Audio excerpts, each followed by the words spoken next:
धरतीची आम्ही लेकरं. आहा, हे शब्द ऐकताच कसं एक आपुलकीची आणि अभिमानाची भावना मनात येते नाही का? पण या ओळखीच्या ओळींच्या पलीकडे एक खूप खोल विचार दडला आहे. निसर्गाशी नातं, कष्टाचं मोल आणि समानतेचं एक शक्तिशाली स्वप्न. चला आज या कवितेच्या आत दडलेला हा सगळा खजिना आपण सोबत मिळून उघडून पाहूया. कवितेची सुरुवातच होते भाग्यवान या शब्दाने.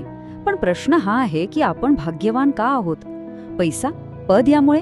नाही, तर धरतीची लेकरं असल्यामुळे. ही फक्त एक ओळख नाहीये, हे एक विधान आहे, एक अभिमान आहे. ही एकच ओळ आपल्याला सांगते की आपलं खरं मूल्य या मातीशी जोडलेलं आहे आणि ह्याच पायावर संपूर्ण कविता उभी आहे. चला तर मग कवितेच्या पहिल्या भागात उतरूया आणि शोधूया की हे मातीशी नातं नेमकं कसं आहे. आणि गंमत म्हणजे काय की या नात्यात कुठेही असं कामाचं ओझं किंवा कष्टाचा भार असं काही दिसतच नाही.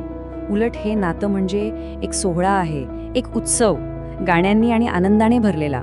जणू काही निसर्ग आणि माणूस मिळून एकच सूर आळवत आहेत. इथे बघा, सांगाती गाऊया म्हणजे एकत्र गाऊया.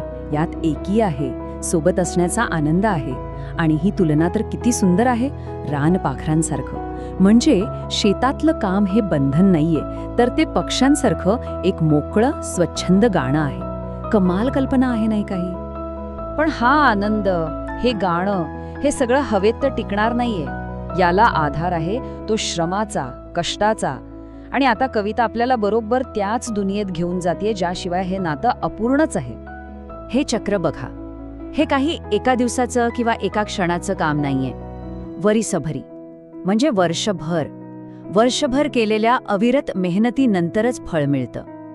कवी इथे हेच सांगतायत की जमिनीवर फक्त घाम नाही गाळला जात, तर त्या घामाचं अक्षरशः. आणि या वर्षभराच्या कष्टाचं फळ काय मिळतं ते म्हणजे डुले शिवार. जरा डोळ्यासमोर आणा ते चित्र. वाऱ्यावर डोलणारी धान्यानं भरलेली शेती हे नुसतं पीक नाहीये, हा त्या मेहनतीचा जिवंत श्वास घेणारा पुरावा आहे. हीच तर खरी समृद्धी.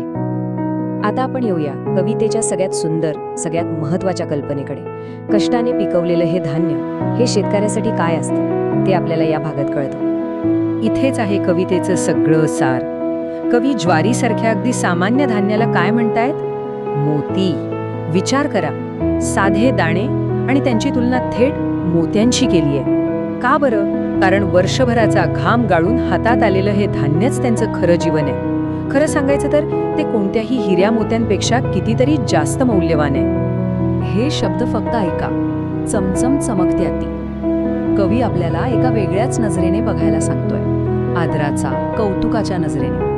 आणि जेव्हा आपण असं बघतो ना, तेव्हा ताटातली भाकर ही साधी भाकर राहत नाही, ती बनते मोत्यांची भाकर. किती मोठा आणि किती सुंदर विचार आहे हा. पण एक महत्वाचा प्रश्न इथे उभा राहतो. हे मातीशी असलेलं घट्ट नातं, हे वर्षभराचे कष्ट आणि त्यातून मिळालेली ही मोत्यांची भाकर, या सगळ्याचा अंतिम हेतू काय आहे? कशासाठी आहे हे सगळं?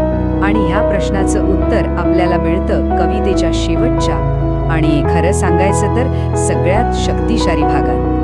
इथून कविता एका सामाजिक आणि वैचारिक उंचीवर पोहोचते. ही ओळ म्हणजे निव्वळ काव्य नाही, ही एक घोषणा आहे, एक क्रांती आहे. विचार करा, जर आपण सगळेच धरतीची लेकरं असू आणि सगळेच एकत्र कष्ट करत असू, तर आपल्यात कोणी मालक आणि कोणी नोकर कसा असू शकतो? हा तर विषमतेवर केलेला एक थेट प्रहार आहे. मग अंतिम ध्येय काय? तर पोलादी ऐक्यता निर्माण करणं, म्हणजे पोलादासारखी घट्ट, कधीही न तुटणारी एकता. आणि ह्याच एकतेच्या पायावर एक असा समाज उभा राहील जिथे कोणताही भेदभाव नसेल, कोणीही मोठं नाही, कोणीही लहान नाही. ही स्लाइड सगळं काही अगदी स्पष्ट करतेय. बघा, एका बाजूला आहे ती जुनी भेदाभेदावर आधारलेली पद्धत आणि दुसऱ्या बाजूला आहे कवीचं स्वप्न, समानतेचं आणि एकतेचं जग. कविता आपल्याला या पहिल्या जगातून त्या दुसऱ्या जगात घेऊन जाऊ पाहते. हाच या कवितेचा खरा आत्मा आहे. आणि आता आपण पुन्हा येतो त्या पहिल्या ओळीकडे. धरतीची आम्ही लेकरं, भाग्यवान. आता या ओळीचा अर्थ आणखी खोल वाटतो नाही का? आपण भाग्यवान का आहोत? कारण आपण धरतीची लेकरं आहोत आणि त्यामुळेच आपण सगळे समान आहोत. हीच समानता आपलं खरं भाग्य आहे. आणि शेवटी ही कविता आपल्या प्रत्येकासमोर एक प्रश्न सोडून जाते. ह्या कवितेतलं समानतेचं आणि एकतेचं जे स्वप्न आहे ते आपण आजच्या जगात खरं कसं उतरवू शकतो? ह्या प्रश्नावर विचार करायला लावणं हेच मला वाटतं या कवितेचं खरं यश आहे.